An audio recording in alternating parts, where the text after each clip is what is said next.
안녕하십니까. 2022년 4월 13일 최병무 이펙트 시작하겠습니다. 방금 전 개각 발표를 했었죠. 윤석열 당선인이 직접 발표를 했는데 부총리 겸 교육부 장관의 김인철 전 한국외국어대 총장, 외교부 장관의 박진 국민의힘 의원, 통일부 장관의 권영세 국민의힘 의원, 그 다음에 법무부 장관의 한동훈 사법연수원 부원장, 그 이름도 유명한 한동훈이라는 사람이 일약 검사장에서 장관으로 내정이 됐습니다.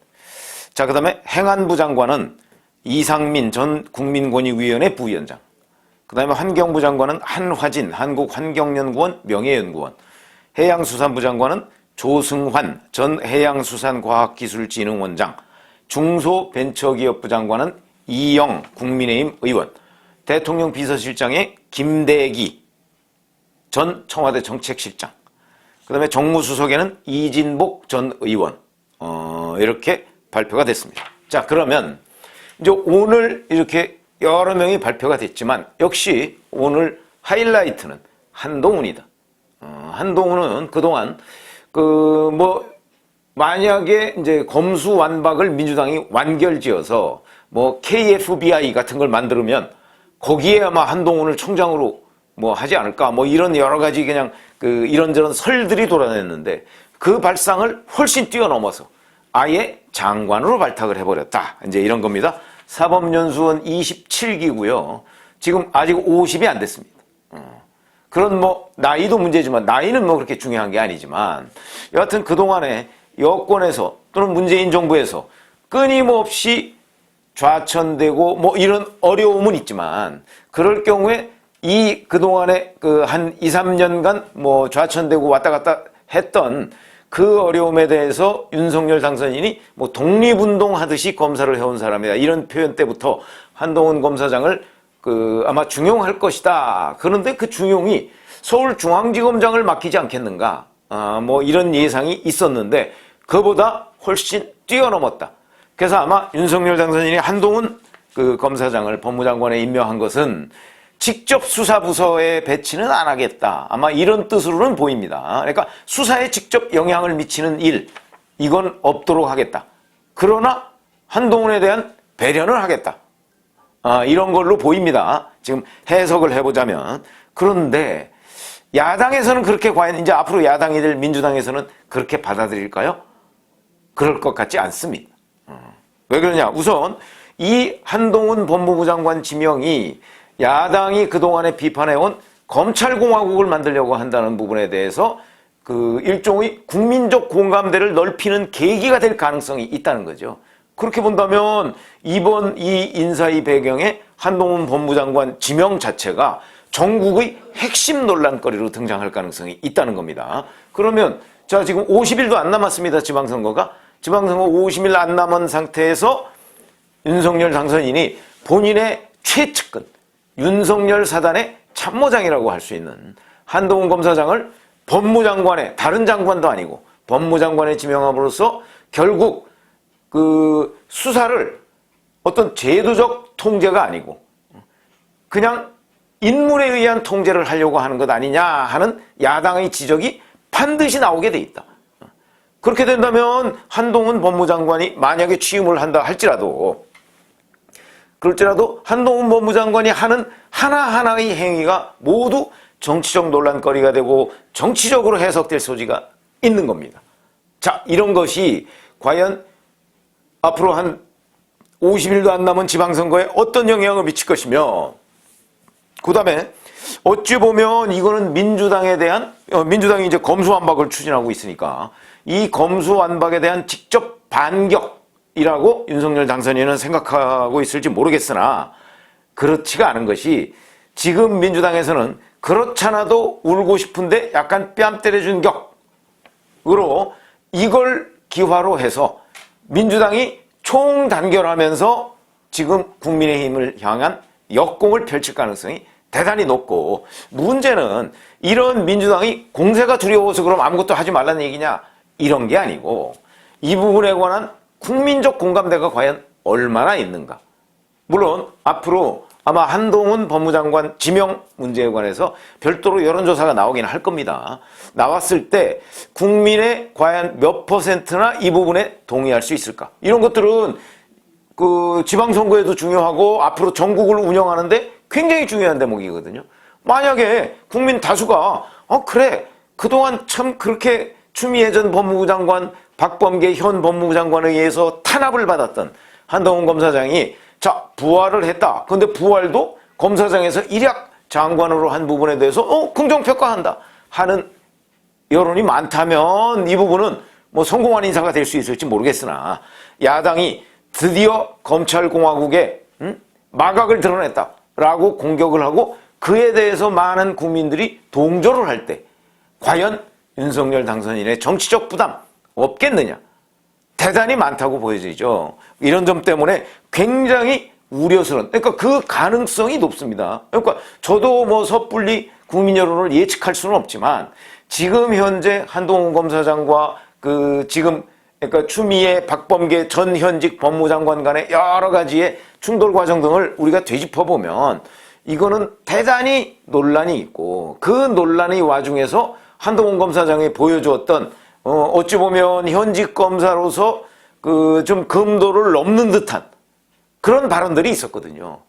뭐 사기꾼 뭐 이런 얘기를 막 서슴없이 한다든가 뭐 이런 부분에 관해서 저는 국민 여론이 그렇게 호의적이지 않을 것이다 라는 관점에서 본다면 결국 한동훈 논란은 처음부터 끝까지 어마어마하게 진행되고 또 장기화될 가능성이 있다. 근데 그런 거를 윤석열 당선인이 직접 불러온 거죠. 본인이 법무장관에 지명을 함으로써. 그래서 이걸 보면 어찌 보면 정면으로 대응한다는 긍정적인 의미도 있지만 그러나 선거를 앞두고 과연 이런 선택이 선거에 도움이 될 것이며 그 다음에 앞으로 윤석열 정부 초기 운영에 과연 도움이 될 것인가? 저는 별 도움이 되지 않는다. 이렇게 보는 입장입니다. 뭐 제 입장은 중요한 게 아니지만 여하튼 별 도움이 안 될 것으로 보인다라는 예상, 그걸 이제 저희가 정무적으로 판단하는 것이기 때문에 그런 점에서 본다면 한동훈 법무장관 지명으로 민주당과 국민의힘 간의 전선이 훨씬 더 이제 가열될 가능성이 있고요. 전국은 급냉 국면을 갈 것이고, 그 다음에 바로 지금 청문회 이제 있어야 되는데 이 청문회 과연 있을 것인가?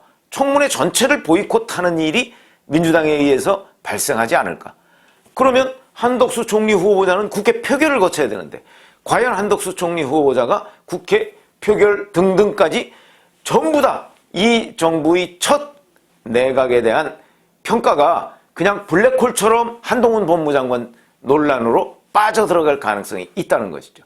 근데 그게 윤석열 당선인의 선택으로 이루어졌습니다. 그런데 여기서 우리가 또 하나 놀라운 것은 저와 같은 생각을 하는 사람이 과연 윤석열 당선인 주변에 없는가 하는 점이 또 굉장히 궁금해지는 대목입니다.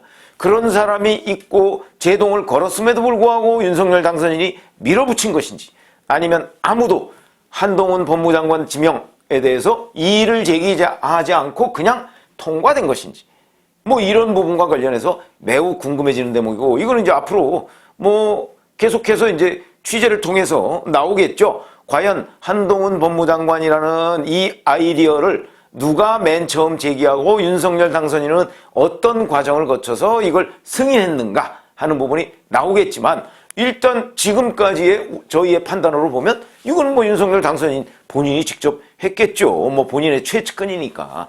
그런데 거기에 대한 정부적 판단을 과연 충분히 검증을 했는가 하는 부분은 대단히 문제가 된다. 물론 한동훈 법무장관은 오늘 그렇게 법무장관 내정자 이렇게 얘기했습니다. 자, 수사지휘권 문제, 이게 윤석열 당선인의 그 공약 아닙니까? 법무장관의 검찰총장에 대한 수사지휘권을 없애겠다 이런 건데 금주여관에서 질문을 받았습니다. 그러니까 자기는 행사를 안 할 것이다. 뭐 그 전에 검찰청법이 개정돼야 이제 공식적으로 배제되는 것인데 그 전이라도 행사 안 할 것이다 이렇게 얘기는 했지만 그러나 문제는 한동훈 검사장은 지금 현재 검찰의 동기들도 많습니다. 선배들도 많고요. 자, 근데 그 사람들과 뭐 굳이 수사지휘권이라는 제도적 장치를 통하지 않더라도 뭐 소통할 수 있는 방법이 굉장히 많은 것 아닙니까? 이렇게 되면 거의 김호수 검찰총장이 만약 그만두지 않는다면, 그렇다면 뭐 한동훈 법무장관 직할체제처럼 검찰이 운영될 가능성이 매우 높은데, 자, 그 경우에 과연 민주당의 자, 이게 이제 검찰공화국이 됐다라고 하는 그 선전선동에 우리 국민들 중에 상당수가 그 선전선동에 귀를 기울이게 될 그런 빌미를 제공했다는 거죠. 이 점만 봐도 정무적으로는 이 인사가 잘했다는 평가를 받기가 어려울 것이고, 물론 최종적으로는 국민들이 평가할 겁니다. 국민들이 자, 이 인사가 과연 잘된 것이냐 잘못된 것이냐, 뭐 잘됐다면 뭐가 잘되고 잘못됐다면 어떤 점이 잘못됐느냐, 그건 뭐 단기간에 나오겠죠, 여론조사를 통해서. 근데 그뿐만 아니고 앞으로 뭐 검찰의 수사권이 어떻게 될지 모르겠으나 차라리 어찌 보면 검수완박이 돼버리면 그때부터 법무장관이라는 거는 뭐 그야말로 법무행정만 하는 거죠. 그러니까 이제 의미가 훨씬 줄어드는데, 검찰이 현재와 같은 6대 범죄 수사권을 계속 가지고 있다고 치면, 그러면 이제 검찰이 손대는 것 맞다? 자, 이게 정치적 이유에 의해서 수사하는 것 아니냐 하는 논란을 윤석열 당선인 스스로가 불러들였다. 저는 그렇게 봅니다. 그러니까 이게 정무적으로 좋은 인사가 아니다, 이렇게 판단할 수밖에 없는데, 물론 지금 얘기했듯이 만약에 민주당이 정말 윤석열 정부 5월 10일 출범하는데 출범하기 전에 검수완박을 해버리면, 그러면 오히려 한동훈 법무장관 지명자는 홀가분해지는 그 참 역설적인 상황이 벌어지겠죠. 왜냐하면 그때부터는 검찰은 기소밖에 못하니까, 범죄 수사는 못하니까, 그러니까 한동훈을 둘러싼 논란도 자연스럽게 사라지는 것이다. 근데 그렇지 않고 검수완박에 실패했다, 내지는 민주당이 이렇게 되면 그러면 앞으로 공격할 호재가 하나 발생했으니까 차라리 검수완박을 이쯤에서 슬그머니 접어버린다 그러면 앞으로 한동훈 법무장관이 재직해 있는 기간 동안에 검찰에서 벌이고 있는 여러 가지 수사는 이제 모두 다 정치보복 프레임을 씌우려고 할 거거든요. 그렇게 되면 그게 더 유리하다고 판단할 가능성도 있습니다. 그러니까 앞으로 이에 관한 민주당의 움직임 대단히 중요해졌고요. 그 다음에 이제 검수완박이 실제 이루어질 것인가 이루어지지 않을 것인가 하는 부분도 또 하나의 관전 포인트가 될 것이고, 그 다음에 또 과연 한동훈 검사장이 이제 법무장관에 뭐 지명되고 뭐 이 험난한 여러 가지 과정들이 있을 겁니다. 제가 아까 말씀드렸죠. 청문회 전체를 민주당이 보이콧할 가능성도 있다. 뭐 이렇게 보면 전국은 윤석열 당선인의 한동훈 법무장관 지명으로 인해서 일대 파란이 일어날 가능성이 대단히 많다. 그거를 초기 윤석열 정부가 어떻게 극복해 나갈 것인가, 이런 것도 이제 굉장히 중요한 대목이 되고, 우리가 그 부분을 잘 살펴서 처리하지 않으면 윤석열 정부가 초기부터 인사파동을 겪을 가능성도 대단히 높다. 이런 점이 오늘 그 인사 발표를 보고, 특히 한동훈 검사장에 대한 법무장관 지명 이 부분을 보고 지금 저희가 그동안의 경험을 바탕으로 해서 판단하면 이게 신의 한 수가 될지 아니면 전국 파란의 불씨가 될지, 이거는 아마 조만간에 국민 여론으로 가늠을 할 수 있지 않을까, 이런 생각이 듭니다. 아마 국민들은 과연 어떻게 생각하고 있을까요? 저도 궁금해지는 대목인데, 적어도 정무적 판단을 좀 했었어야 하는 것 아닌가 하는 아쉬움은 여전히 남습니다. 고맙습니다.